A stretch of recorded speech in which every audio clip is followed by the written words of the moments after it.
नमस्कार। आज हम एक बहुत ही दिल छू लेने वाली कहानी की बात करने वाले हैं। एक ऐसी कहानी जो हमें पीढ़ियों के बीच के प्यार, सीखने की जबरदस्त इच्छा और शिक्षा की असली ताकत के बारे में बताती है। ये सिर्फ एक किस्सा नहीं, बल्कि एक ऐसी विरासत की दास्तान है जो हमें बहुत कुछ सिखाती है। तो चलिए इस खूबसूरत सफर पर चलते हैं। तो इस कहानी का दिल बसा है एक बहुत ही प्यारे से रिश्ते में। जरा कल्पना करके देखिए, एक दादी हैं जिनके लिए पूरे हफ्ते का सबसे खास पल वो होता था जब उनकी पोती उन्हें कोई कहानी पढ़कर सुनाती थी।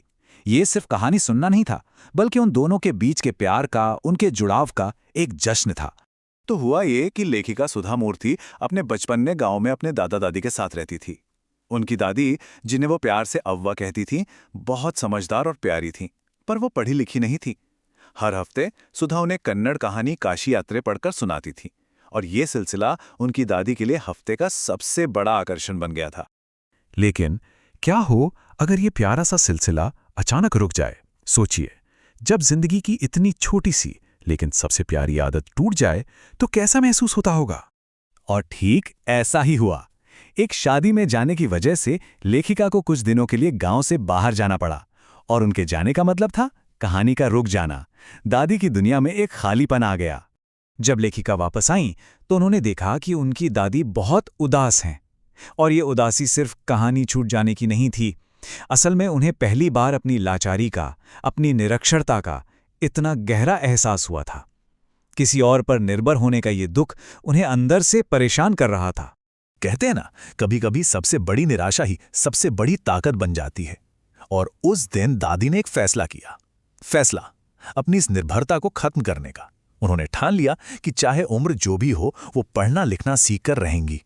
और यहीं से उनकी जिंदगी का एक बिल्कुल नया अध्याय शुरू होता है। उनका प्लान क्या था? एकदम सीधा और साफ। सबसे पहले उन्होंने अपनी पोती से कहा, तुम ही मेरी टीचर बनोगी।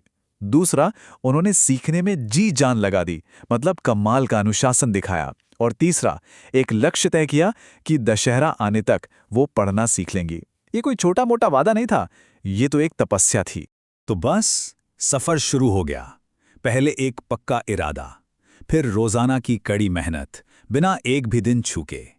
और सामने एक ही मंजिल थी, दशहरा का वो शुभ दिन, जिस दिन उनकी इस मेहनत का इम्तिहान होना था। और कहते हैं ना, जहां चाह वहां राह। आखिरकार दशहरा का वो दिन आ ही गया। और उस दिन दादी ने अपने हाथों में वो किताब उठाई और पढ़ना शुरू कर दिया। हर एक शब्द, हर एक लाइन वो खुद पढ़ पा रही थी। ये सिर्फ पढ़ना सीखना नहीं था, ये तो आज़ादी का ऐलान था, उनकी जीत का पल था वो।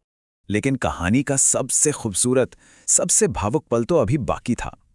पढ़ने में कामयाब होने के बाद दादी ने अपनी नन्ही सी टीचर, अपनी पोती के पैर छुए। सोचिए जरा, एक दादी अपनी पोती के पैर छू रही है। ये वो पल था जहां उम्र, रिश्ता, सब कुछ पीछे छूट गया, और सामने था तो सिर्फ गुरु का सम्मान। इसी एक पल ने इस कहानी को हमेशा के लिए यादगार बना दिया। तो इस कमाल की कहानी से हमें क्या सीखने को मिलता है? देखिए, ये सिर्फ एक दादी के अक्षर ज्ञान पाने की कहानी नहीं है, इसमें जिंदगी के बहुत गहरे सबक छिपे हैं। चलिए, 3 सबसे बड़ी बातों पर गौर करते हैं।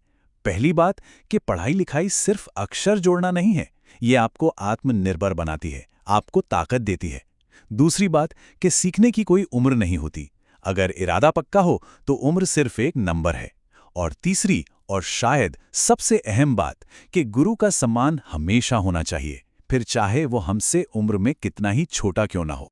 तो आखिर में ये कहानी सिर्फ पढ़ना लिखना सीखने के बारे में नहीं है, ये एक ऐसे सफर की कहानी है जिसने एक दादी और पोती के प्यार भरे रिश्ते को गुरु शिष्य के एक पवित्र रिश्ते में बदल दिया। शिक्षा की वजह से उनका ये बंधन और भी मजबूत हो गया। ये कहानी एक सवाल हमारे जहन में छोड़ जाती है। हम सब जिंदगी में किसी ना किसी से सीखते हैं, लेकिन कभी कभी हमें वो लोग भी सिखा जाते हैं जिनसे हमें कोई उम्मीद नहीं होती। जरा सोचिए, अपनी जिंदगी में सबसे अनोखा शिक्षक कौन रहा है?